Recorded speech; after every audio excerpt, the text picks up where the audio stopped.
Are we awake? Okay, thank you. All right. Hey, I want to tell you a story about a very defining moment I had in my life, and this was a little over 3 years ago. I was sitting at my desk, and my Slack notifications were just going off. This marketing group that I was a part of, and it was copywriters, brand strategists, website developers, people who did what I did. We had all just gotten off a masterclass about how to write messaging using AI. And this was new. We had never seen the magic that you guys have seen today before. And so in that moment, that Slack channel was in complete chaos. And I was starting to get these messages that were saying things like, oh my gosh, if AI can do that, why would anyone hire us? If AI can write like that, why do you need a copywriter? And then there was always that one guy in the back, that's like, you call that writing? That's slop. Do we know what this means? Yes. So in that moment, I saw people that I really respected start to absolutely panic. And I also started to get that feeling. You know that feeling you get when you wake up at 3 in the morning and you don't quite know what's wrong, but something's wrong? That feeling? And I realized in that moment, AI was going to change everything we knew about marketing and probably every other industry. And I decided in that moment I have 2 options. I can join the spiral and panic, or I can do what firstborn daughters do when the world's in chaos. I can make a list, and I can do some research. You guys are you a firstborn daughter? Yes, okay, we know. So at that moment, I decided I was going to get in the lab of AI. So for the last 3 years, almost every single day, I've been using AI in my business because I wanted to know, how do we use it ethically? How do we use it consciously? What are the legal ramifications? I had a lot of questions. I had fun, though. I wanted to know, how do we play with it? How do we break it? And then my clients started asking, can you help us implement AI? And through that process, I discovered something that I really struggled with, something that you have probably thought about, maybe, and something your teams are definitely going to be challenged with as the years go by. Because underneath all the excitement about AI and the fear, there is a question. There's a lot of questions, but there is one question that we're going to talk about today. And that question is this: if AI can do what I can do at work, then who am I? Now, I just want to gauge this room really quick. Can you give me a hands up really high? It's kind of bright up here. If you have an AI strategy in your company, or if you have an AI tool that you expect all your teams or employees to be using right now. A couple. Okay. Well, if you don't, that's okay. You're actually in a great place, because hopefully today will help set you up for when you do start to implement AI. Of course, you're thinking about implementing AI because you're here, but also AI is the biggest PR campaign of our time right now, right? Every time you go to a conference, open your phone, look at LinkedIn, it's like, adopt AI or die, right? Get on board or get left behind. And this is creating this insane urgency, and we want to go really, really fast. But there's some things that I've seen as I've been helping companies like yours implement AI. And one of the biggest things that I've seen is that a lot of companies are adding AI into their teams and treating it like a tech stack or a tool. But what they're not realizing is that introducing AI culturally, not just you as a leader, but when we add it into our business, we're asking our teams and our employees to do something else. We're asking them to shift their identity. Now, what do I mean by shift your identity? For today's intents and purposes, this is my definition of identity. The story you tell yourself about who you are, what makes you valuable, and what gives you meaning and purpose. Let me give you a real-life story. I want you to meet Steve. He's one of my clients. He said I could absolutely tell this story as long as I changed his name, so for today, he's Steve. He works for a very well-known company. He's a top senior analyst. He does a lot of data things with Excel, things I don't want to do, financial things, all the things. So Steve is kind of a nerd. He likes AI. He uses AI in his personal life. So when his company said, we're bringing AI into your department, he was excited. And as they did all the training with AI and got AI in, he watched this AI do what he did. Normally it would take him days to do this work. This AI was doing it in 30 seconds. Maybe not 30 seconds, but it was going pretty fast. I don't know if anyone saw some of these AI magic earlier. It's really fast. And Steve said he was really excited. He was like, okay, this is great. It's going to give me more time. But then he went home, and he started to think about it a little bit. And Steve said he started to get that 3 a.m. anxiety because he realized that how he expressed his value at work had effectively really just disappeared. And it wasn't because he wasn't excited about AI, but it was because no one in the company thought to talk about this human component part of it, who Steve was on the other side of implementing AI that could do his job. And as AI gets faster and you start implementing it into your company, this is what your employees are going to face, because these are the questions that are underneath that really big question. How do I stay valuable when I'm no longer the person doing the work, when the things that I can do can be automated? Now, there's a lot of founders and entrepreneurs and leaders in this room. So when you look at those questions, I know you're thinking probably are you kidding me? I am the value, right? My brain is the value. I will always bring valuable things to the market. But a lot of our teams and our employees don't have that mindset. They're used to just doing their things. And so when we automate the things that they can do, we are left with a purpose issue. Now, everyone I've met here has been really incredible. The people that I've met, you guys want to make impact. You're good leaders. You care about your families, your communities, your people. And I know you're asking yourself, can I use AI to be faster and also keep my people? Can I do this well? Yes, you can. There's a couple things you got to know. One, we're just going to go back to basic brain science for just a second. Our brains are designed to do two things really well. One of the things our brain is designed to do is survive. This is ancient. It is coded in our DNA. And it's why right now you know exactly where the exits are in this room without even looking. The second thing our brain is designed to do is to conserve energy. And complex things take energy. We burn a lot of calories thinking hard things. So like today, I'm really glad you're here at this session, because at this time during the conference, your brain's burned a lot of calories. You're tired. You probably want a nap. But this is what it looks like for our employees or our teams when we introduce in AI. We say to them, here's a new tool. We want you to use it. And guess what? I can learn a new tool. That's manageable, right? We can do new things. I want you to change the way you work. Harder, maybe easier using AI, we don't know for sure.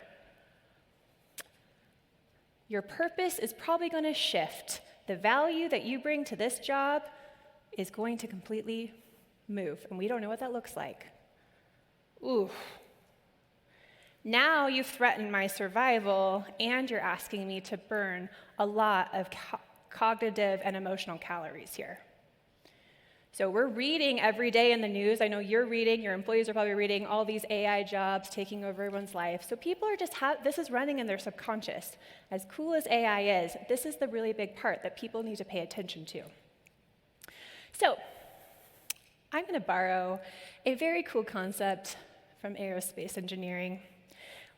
I'm hoping there's a couple AI people, so are we kind of nerdy in here? I'm nerdy. Does anyone know what the Kármán line is? No? Let me explain it to you. The Kármán line was discovered by a man named Theodore von Kármán. He was an engineer, aerospace engineer, and a physicist, and he was so obsessed with figuring out where Earth ends and where space begins. He wanted to know where airplanes can no longer fly and you need a rocket. And he did all this math, not using AI, and found this number to be 62 miles from Earth, 100 kilometers from sea level. Now, here's the thing about the Kármán line, and I think this is interesting. Underneath the Kármán line, airplanes work. Lift works, wings work, Everything that's worked in your business up until this point works. All those degrees, certifications, this is how we've always done it. It works. But if you want to cross the Kármán line and adopt AI and become a company that does that, you need a rocket. You need rocket fuel. You need a new operating system. And here's the thing you have to know about the Kármán line. You can't cross the Kármán line with an airplane, even if you add more bells and whistles, or add more training, or hustle harder, or become a better pilot. To cross the Kármán line, you have to fundamentally shift who you are and what you are doing. And as I did this work with companies over the past few years, it reminded me of work that I've done previously. So I'm a communication and brand strategist. I usually work with companies in the 5 to 50 million mark. And so when we do rebrands, or we add mergers and acquisitions, or we add new leaders, you always kind of see the same patterns happen in teams. And I started to see it happen with AI. And so as I was working with my leaders, I started saying, you know what, this is what I keep saying over and over. And I think this is the framework that can help get you from here to there. So today I'd like to introduce you to my framework. It's called the Kármán Effect. This is a spiral of things. This is not a linear framework as much as I would like it to be, because this is transformation work. And the thing with transformation work is that it's very human. It's brilliantly messy. And a lot of speakers will say, here's the 3 steps, go for it. But you know as well as I do that when it comes to people, it takes some time. And we have to have a lot of grace in the process. However, I'm hoping these 6 steps will really help you as you are adding AI or other big changes into your company. The steps are, for today, recognize, responsibility, reframe, repetition, recalibrate, and reflection. Now, again, these are not linear, but we're going to start with recognize, because this is the biggest thing. What I kept seeing with the companies that I worked with is that they were not even recognizing that they had brought identity change needs into their company. They were just shoving AI tools at people, and they're like, we got to add these agents, we got to do these things, we got to go fast. And their team's like, yes, okay, yes. But adding change into a company, no matter what it looks like, you have to recognize what you are doing. So one signal is you've added something new. Another way to know that you are at a professional or personal Kármán line is there's low adoption. Now, for me, one of the companies that we worked with, this is just an example, we had this really cool AI that we were bringing into that company. And on paper, it looked like a slam dunk, like it was going to be awesome. But about 3 or 4 months into it, the team had really low adoption. It was like 15%. So when we went there and we sat down with them and we said, hey, like, what's going on? Like, why aren't you using this AI tool? One of the guys was brave enough to say, well, you know what? That was my favorite part of my job. That was my purpose at work, and you took it away. Here's a bunch of other stuff I don't like. You can automate that, but that's what I loved about my job. So oftentimes, it is not resistance to technology that you're hearing, it is resistance to a shift in purpose. Another thing that you can hear when you're getting too close to a Kármán line, I call it the voice of resistance. And this is something that I heard a lot the last few years as I was helping companies. If you're taking notes, you might want to write these down because they're sneaky, and I'm sure you've heard them. I heard a couple today, actually. Some of the things I hear about adopting AI or any change is, I'm just not techie. Have we heard this? Maybe you feel this? I'm too old to learn that. I'm too busy. It's always been this way, so we're just going to keep doing it. It's working, okay? We don't need to add this new stuff. Now, the voices of resistance are sneaky because we think, oh, okay, yeah, okay, maybe you aren't techie. But oftentimes, it's just people expressing that they don't know who they are on the other side of change. And we have to listen to those. So, your job as a leader, name the line, recognize that you're actually at a Kármán line. This isn't just adding more AI training, this is an actual shift in identity. Make it visible, not just for yourself, but for your team. And then listen for those stories, because those stories are key. The second step here is responsibility. Now, not everyone wants to be a rocket, okay? Some people don't. A lot of people just want to stay in airplane. And when we are forcing people to do something, if it's a mandate, that can be really hard on a team. So we have to figure out ways to help our teams choose to cross the line. Because I don't know about you, but I want employees or team members who are innovative, excited, empowered, confident, and we're being forced to do something, we're usually not those things. So we have to make it safe for our people to choose to cross the line. And one of the things you can do to create safety, now again, you can't guarantee people's job all the time, but if you can allow your people to say, hey, we're going to play with this, go ahead and test it, see if you can break it, make it okay for them to do this. Creating that safety will help people choose to start becoming a little bit more involved here. Okay, this third step is my favorite because I'm a words person and I love words. But the third thing you can do is really help people reframe the stories. So all those voices of resistance, listen to those and see if you can help your people reframe them. You as the leader get to set the vision. And part of it is you going first, showing people this is how we're doing it, this is the vision for what's happening. But then listen to people's stories, and sometimes you can do this in a half-day offsite with your team, or if you have a small team, you can meet one-on-one to say, what do you love about your job? Like, what's the thing that lights you up? That's not really your job description, but what do you love coming to work for? And then what don't you like? Like, let's get it out in the open, because just like that guy that was like, we're not adopting because this is not my purpose. This is my purpose and I loved it. You have to know those things about your team so you can help them reframe. Now, reframing is really important because we have to pick really good stories. So like Steve, bless him, his story that he reframed to before we worked on it was, well, I guess I'm the babysitter for my AI, and that's not a good story. You're like a hall monitor for a robot. That's a dumb story. So what we need good stories, okay? I am an innovator. I am a disruptor. I am someone that goes first. I see the gaps. I'm someone that has discernment. Pick a good story and then live into it. Okay.